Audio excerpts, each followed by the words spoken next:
መዝነት ፖሊ ተከታታሊ ኩነታት ሰብአዊ መሰላት ኤርትራ ከሕደስ ወሲንሎ ባርነት ጽየፍ ህዝብ ማለት ጅግና ህዝብ እዚ ኢትዮጵያ ካውት ምስረት ጀሚራ ጸረ ህዝብ ትግራይ ሰላም ተዋትን ክብራትን ተከታተልቲ እንኳን አብ ቻናል እዚ ብዳሕ መጣኹም ለቻናልና ሓደሽ እንትኾንኩም ላይክ ሰብስክራይብ ብምግባር ጀምሩ ደሞውን ከም ተለሙድ ሓደሽ ንኩሳት ዛዕባት ናባኹም ከብልና ኣብ ማሕበራዊ ሚድያታት ዘለው ኣዝዮም ኣዘራረብ ዛዕባት ሒዝና ቀሪብና ኣለና እስኪ ነዚ ቪዲዮ ናብ ብዙሕ ሰብ ክባጻሕ ላይክ ሼር ብምግባር ተሓባብሩኒ እስኪ ናብ መደብ መንግስቲ ንሰላም ቅርብ ጸውዒት ጽቡቕ ስጉምቲ ቅቡልን እኳ እንተኾነ ሰላም ነባሪን ኩን ኸውንን ኣብ ተግባር ክድገፍ ኣለዎ። ስለዚ መንግስቲ ንሰላም ዘለዎ ፊነት ንምርግጋጽ እዞም ዝስዕቡ መሰረታዊ ጉዳያት ብህጹጽ ኣብ ግብሪ ከውዕሎም ኣለዎ ክብል ገሊጾም ቀዳማይ ብሕገ መንግስቲ ኣፍልጦ ዝተዋህበ ግዛኣታት ትግራይ ናብ ምምሕዳር ትግራይ ምምላስ ካልኣይ ካብ ገዝኡን ንብረቱን ተመዛቢሉ ህዝቢ ትግራይ ብኽብሪ ምምላሱ ኩነታት ምምችቻው ነዳዲ ካልኦት መሰረታዊ ኣቑሑት ናብ ትግራይ ንምእታው ዝነበረ ኩሎም ገደባት ክልከላታትን ምቁራጽ ንኽልል ክምደብ ዝግብኦ ተኣጊዱ ዝነበረ በጀት ብዘይ ምንም ቅድመ ኩነት ክፍታሕ መንግስቲ ነዞም መሰረታዊ ህዝባውያን ጠለባት ምላሽ ምስ ዝሃበ ዝኾነ መራሒ ይኹን ካልእ መንእሰይ ናብ ኩናት ክጓየ ወይ ኣብ ትግራይ ሰላም ዝዘርግ ውልቂ ዝረአይ የለን ኣይክህሉን ክብል ፖለቲከኛታት ትግራይ ቁልጡፍ ምላሾም ሂቦም መዝነት ፖሊ ተኸታታሊ ኩነታት ሰብአዊ መሰላት ኤርትራ ከሕደስ ወሲንሎ ኣብቲ ኣብ ጀኔቫ ስዊዘርላንድ ዝተኻየደ መጋባእያ እቲ እማም ብሪጣንያ ኢትዮጵያን ዝርከቦን 23 ሃገራት ክድግፍዎን ከለዋ ኬንያን ደቡብ አፍሪካን ኣብ ዝርከባ 17 ሃገራት ድምጺ ተኣቅቦ ከም ዝሃባ ተገሊጹ ግብጽን ቻይናን ዝርከቦ 6 ሃገራት ድማ ተቃይሞን ኣለዋ መንግስቲ ኤርትራ እቲ መዝነት ከይቀጽል ኣብ ኣስመራን ጀኔቫን ሓያለ ዲፕሎማሲያዊ ምንቅስቓስ ዋላኳ ከካይድን ተጸንሐ ኣይሰመረሉን ተባሂሉ ኣብ ዝሓለፈ ሰሙን ሚኒስትሪ ጉዳያት ወጻኢ ዑስማን ሳሌሕ ኣብ እታ ሃገር ንዝርከቡ ዲፕሎማስያኛታት ወጻኢ ብምዕዳም ኣብ ዘካይዶ ኣኼባ መዝነት ናይቶም ፍሉያት ወኪላት ንምስሊ እታ ሃገር ይድዊን ከም ዘሎ ንምሳ ሃገር ምዕራብ ኣብ ዝህሉ ዝምድና ዕንቅፋት ምዃንን ብምብራህ ደው ክብል ጸዊዑ ከም ዝነበረ ይሕበር ኣብቲ ኣብ ስዊዘርላንድ ዝካየድ ዝቐነየ ኣኼባታት ቤት ምክሪ ሰብአዊ መሰላት ሕቡራት ሃገራት ክሳተፍ ዝጸንሐ ኣምባሳደር ኤርትራ ኣብ ሕቡራት ሃገራት ኒውዮርክ ሶፊያ ተስፋ ማርያም ዝምራሕ ልኡኽ ብወገን ኤርትራ ንምክትታል ዝግበር መስርሕ ገንዘብ ካብ ምብኻን ዝሓለፈ ቁም ነገር ከም ዘይህልዎ ክሙግት ቀኒዩ ብመሰረት እቲ ዝሓለፈ ውሳነ ነቲ ቤት ምክሪ ነቲ ዕድመ መዝነቱ ዘብቅዐ ሱዳናዊ ዶክተር ሙሐመድ ዓብዱሰላም ባቢኬር ዝትክፍሉ መኪል ክምዘዝ ተባይሉ ፍሉያት ወኪላት ስፔሻል ሪፖርተር ሰብአዊ መሰላት ንሓደ ዓመት ዘገልግል በቤት ምክሪ ሰብአዊ መሰላት ሕቡራት ሃገራት ኣብ ጀኔቭ ክምዘዝ ኮይኖም ንዝተመደበሉ ሃገር ወይ ፍሉይ ጉዳያት ንዝምልከት ዓመታዊ ጸብጻብ ከቕርቡ እዮም ተባይሉ ኣብ ዝሓለፈ ወርሒ ናይ መወዳእታ ጸብጻብ ዘቕረበ ዶክተር ባቢኬር ኣብ ኤርትራ ክፍጸም ዝጸንሐ ከቢድ ምግሃስ ሰብአዊ መሰላት ምምሕያሽ ከም ዝረአየን ይግደድ ከም ዘሎ ኢትዮጵያ ካውት ምስረት ጀሚራ ጸረ ህዝብ ትግራይ تعرض هون إننا تجادلنا أقوم إسراء كبيد زنوره بفاشتنت بركز معولنا عللا سرعات سعرنا تعرض هون التقوى على هاجر جنيه كنت كم مسرة عجميرة حدا امنت حدا قانق حدا هزوي تأمن هزويا هاجريا نخمزي زوالة عولالاي شعون عولنا نزارو زنورنا عولالاي تفلاقاي قباتاي ناين دماتو زوحيت مس أوراق آويان كوينو دوب تقريرو بهيرات زتفق سرعاتي ناس عيرنا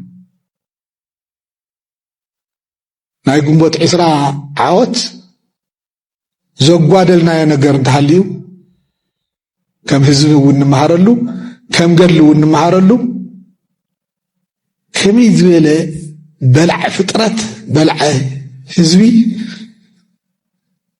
كم زسعرنا تردي خاي نص تقبل خاي إمبايري ناس عرنا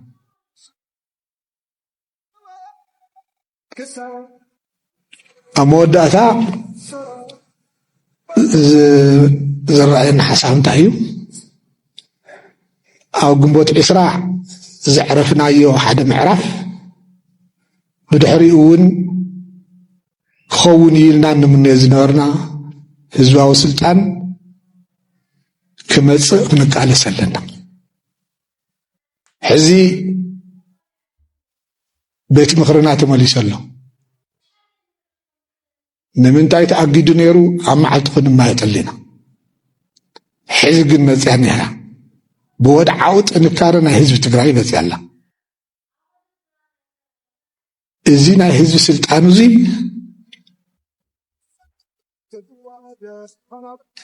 ሓንቲ ስድሪ እውን ድሕሪት ከይምለስ ክኸድ ተኾይኑ ንቅድሚት ክግስግስ እናገበርና ዝተማልአ ህዝባዊ ስልጣን አብይ አህመድ ሎሚ 7 ሐምለ 2026 ኣብ ዓመታዊ መዕፀዊ ኣኼባ ባይቶ ተወከልቲ ህዝቢ ካብ ኣባላት ባይቶ ዝቀረበሉ ሕቶታት መብርሂ ዝሃበ ኮይኑ ሕወሓት ቀልቤን ተገዚኡ ንምዝርራብ ጻዕሪ ከድል እዩ ክብል ሓሳቡ ገሊጹ እቲ ቀዳማይ ሚኒስትር ቦርድ መረፃ ንኣፍልጦን ዝተነፈገ ፖለቲካዊ ሰልፊ ሕወሓት ጊዜያዊ ምሕዳር ክልል ትግራይ ካብ ስልጣኑ ድሕሪ ምእላዩ ምስ መንግስቲ ፌደራል ኣብ ምስሕሓብ ኣትዩ ኣብ ዘለውሉ ግዜ እዩ እዝርእቶ ተዋሂቡ አብይ ንኣባላቱ ባይቶ ኣብ ዝሃቦ መብርሂ ንሕወሓት ቀልቤን ተገዚኡ ንምዝርራብ ሰላም ንምምጻእ ጻዕሪ ምግባር ኣገዳሲ እዩ ብምባል ካብ ሰላም ወፃእ ዘሎ ኩነታት ኣይጠቕመናን ክብል እውን ወሲኹ ተዛሪቡ ኣብ ትግራይ ዘሎ ወጥሪ ኣመልኪቱ ኣብ ዝሃቦ መብርሂ ኣብቲ ክልል ኩነታት ኩናት ንኽልዓል ሰፊሕ ድሌት ኣሎ መኽሰብ ስለዘይብሉ ሰላም የድልየና ክብል እውን ንጦርነት እምቢ ክብል ኣለዎ እቲ ህዝቢ ክብል ሓሳቡ ገሊጹ ኣብ ትግራይ ዘሎ ወጥሪ ኣመልኪቱ ኣብ ዝሃቦ መብርሂ ኣብ እቲ ክልል ኩናት ንኽልዓል ሰፊሕ ድሌት ኣሎ መኽሰብ ስለዘይብሉ ኢና እምቢ ኢልና ክብል እውን ተሰሚዑ መንግስቲ እቲ ሃገር ሕወሓት ምስ መንግስቲ ኤርትራ ብምዃን ንኩናት ይዳለሎ ዝብል ክሲ ክቐርብ ዝጸንሐ ኮይኑ ንሕወሓት ብወገኑ እቲ መንግስቲ ምድላዋት ኩናት ይገብርን ሰራዊት ናብቲ ክልል ንኸይንቀሳቀስ ይንቀሳቐሳሎ ክብል ይኸስስ እቲ ቀዳማይ ሚኒስትር ኣብቲ ሎሚ ንኣባላት ባይቶ ወከልቲ ህዝቢ ኣብ ዝሃቦ ሰፊሕ መብርሂ ሕወሓት ኤርትራ ሱዳን ግብፅን ኣልዒሉ ዝነቐፈ ኮይኑ ኣይኮነን ዶ ሻዕብያ ወያነ ሱዳን ካልእ እውን ተወሲኹ ሉዓላውነት ኢትዮጵያ ቅንጣብ እውን ዝትኸውን ስጋኣት የብልናን ክብል ተዛሪቡ ንሱ ብተወሳኺ ሓይልታት ትግራይ ንመናእሰያት ናብቲ ኣብ ሱዳን ዝካየድ ዘሎ ኩናት የሰጋግሩን ከምባሮት ይሽየጡን ኣለዉ ክብል እውን ወሲኹ ከሲሱሎ ሓያሎ መናእሰያት ትግራይ ብግዴታ ናብቲ ኣብ ሱዳን ዝካየድ ዘሎ ኩናት ተወሲዶም ህይወቶም ይስእኑ ከም ዘለዉ ብምግላጽ መናእሰያት ትግራይ ብዘይፈለጥዎ ምኽንያት ህይወቶም ይስእኑ ኣለዉ ብዛዕባ ዘይፈልጥዎ ዕላማ ድማ ህይወቶም ይኸፍሉ ኣለዉ ክብል ወሲኹ ተዛሪቡሎ ጠቅላይ ሚኒስትር ሚልስ ባሪያ ክመኽሮ ግን ይኽእልን ሕዚ ባሪያ ከጠንቅቆ ይኽእልን ባርነት ዝጽየፍ ህዝቢ ማለት ጅግና ህዝቢ እዚ ኩሎም ኢትዮጵያውያን የተሐጉሶም ፎርዛት ማለት ፎር ኢንፎርሜሽን ሁሎም ኣብ ደገ ዘለዋ ሚድያ ሁሉን ይከታተለኒ ከም ህዝቢ ካብ ህዝቢ ትግራይ ተማሩ እዮም ተባሂሉ ሁሉም ኣብ ክልል ሁሉኻ ክልል ዘለኻ ካብ ህዝቢ ትግራይ ተማሩ ነቶም ካብ ደገ ዝመጹ ኩሎም ንምምካቶም ቀሊል ናይዚ ምስክር ብዙሕ ምዝራበ የድልን ብዙሕ ምሕሳበ የድልን 2013 ምስተዋስ እኹል እዩ ብሰሜን ብምብራቕ ብደቡብ ብኩሉ ብምዕራብ ኩሎም ናይ ደገን ናይ ውሽጢ ጸላእትና ከመይ ከቢቦም ከጥቁቁናን ከጥፉእናን ከም ዝመጹ ካብኹም ላዕሉ ካልእ ምስክር የለን እዚ ዝበተናዮ ዝኾነ ተኣምር ካብ ደገ ወይ ካብ ሰማይ ስለ ዝመጸና ኣይኮነን እዚ ዝበተናዮ ከም ህዝቢ ኣብ ሓደ ረቢብና ኣብ ሓደ ዓሲልና ስለ ዝመከትና ነዚ ኩሉ ፋሕብትን ኣቢልና ተዓርቶ ዝበልኮ ሓድሽ ኣፈጣጥ ኣሰላልፋ ክፍጠር ጌርና ህልውና ንኽንረጋግፅ ስለ ዝገበርና እዚ ካብ ውሽጥና እዩ ዝብገስ ሕጂ ንሳያታ ተስፋና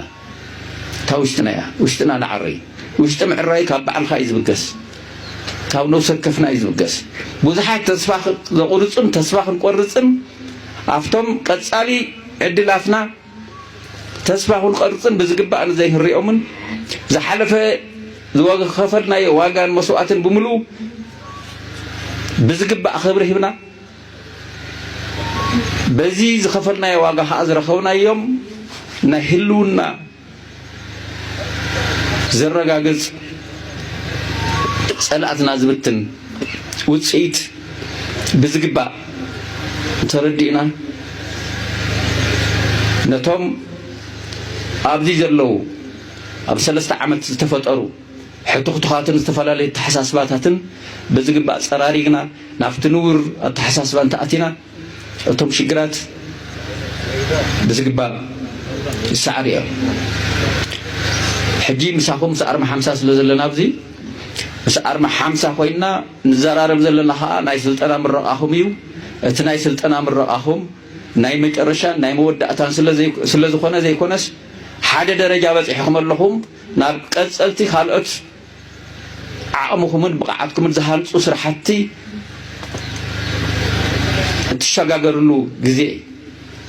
ንምንታይ ኢና ንበልቃዕ ዘለና ዕላማ ኣለና ዕላማና ክንዕወት ምንቲ ንምንታይ ኢና ንበልቃዕ ዘለና እቲ ነሳኸ ዕላማ ብውሕድ መስዋእቲ بوحد كسارة خون منتي إذا تقدر لايزي